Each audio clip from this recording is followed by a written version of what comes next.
성도 여러분 안녕하세요. 오늘 6월 4일 목요일 아침입니다.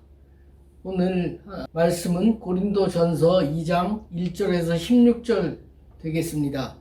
사도 바울이 고린도시에 가서 말씀을 전하던 때는 이미 한 차례 아테네에서 헬라 지식인들에게 당시 유행하던 수사학적 표현과 세상의 논리로 설득력 있는 언변으로 복음을 전하였던 때였습니다.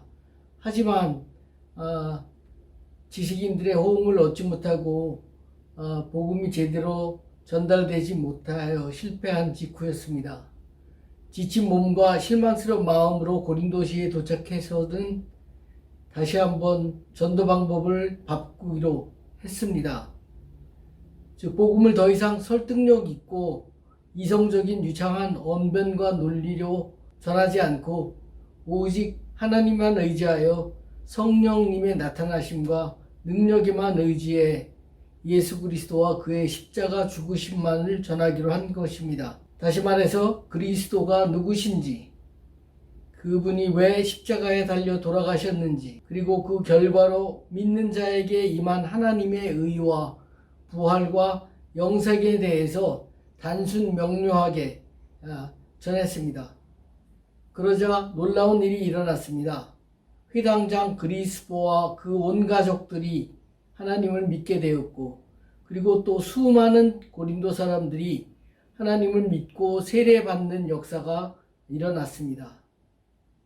그렇게 예수님을 믿게 된 고린도 교회 성도들에게 바울은 그들이 갖게 된 믿음이 사람의 설득력 있는 지혜로 생긴 게 아니라 오직 성령 하나님의 나타나심과 능력으로 생긴 것임을 상기시키고 있습니다. 여기에서 바울은 분쟁과 거짓 교훈에 빠져 믿음이 흔들리고 있는 그리스도 교인들에게 다시 한번 저들이 어떻게 하나님을 믿게 되었는지, 그 근원인 성령 하나님의 역사하셨음에 대해서 다시 한번 상기시키고 있습니다.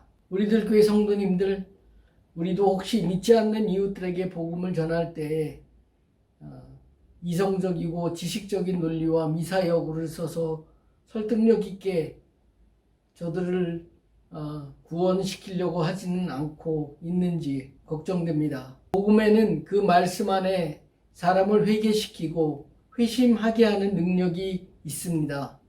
로마서 1장 16절에 의하면은 복음에는 모든 믿는 자에게 구원을 주시는 하나님의 능력이 있다고 말씀하고 계십니다. 즉 구원에 관한 성경 말씀만 전하시면 성령 하나님께서 직접 그 심령 속에 들어가셔서 그 사람으로 하여금 그 뜻을 깨닫고 자기 죄를 깨우쳐 회개에 이르게 하는 역사를 이루십니다. 서로 우리가 전하는 그 순간에 복음을 들은 사람이 바로 회개하여 주님을 믿지 않는다 하더라도 그 심령 속에 박힌 하나님의 말씀이 저들의 양심을 찔러서 그 후에 결국은 결정적인 순간이 이르렀을 때에 주님을 구주로 고백하고 영접하는 역사에 이를 것입니다. 저는 이런 복음의 메시지의 능력을 실제로 외국인들에게 복음을 전하며 여러 번 체험했습니다. 여러분도 믿지 않는 이웃들에게 복음 전하기를 두려워하지 마시고 담대하게 간단 명료하게 핵심적인 성경 구절만 인용해서 복음을 한번 전해 보시기 바랍니다.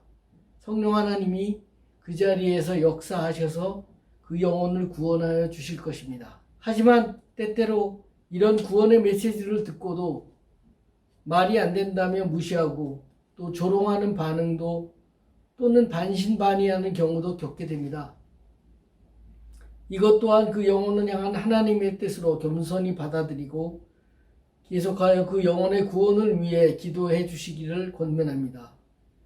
영에 속한 사람은 성경 말씀을 듣고 바로 깨달아 회개에 이르지만 세속적인 생각과 사고방식에 사로잡힌 사람들은 똑같은 메시지를 들어도 어리석은 말로 치부하고 오히려 배관시하고 조롱하고 귓등으로 넘겨 듣습니다. 하지만 이럴 때라도 낙심하시지 마시고 오히려 불쌍한 영혼을 위해 하나님께 간절히 기도하시길 권합니다.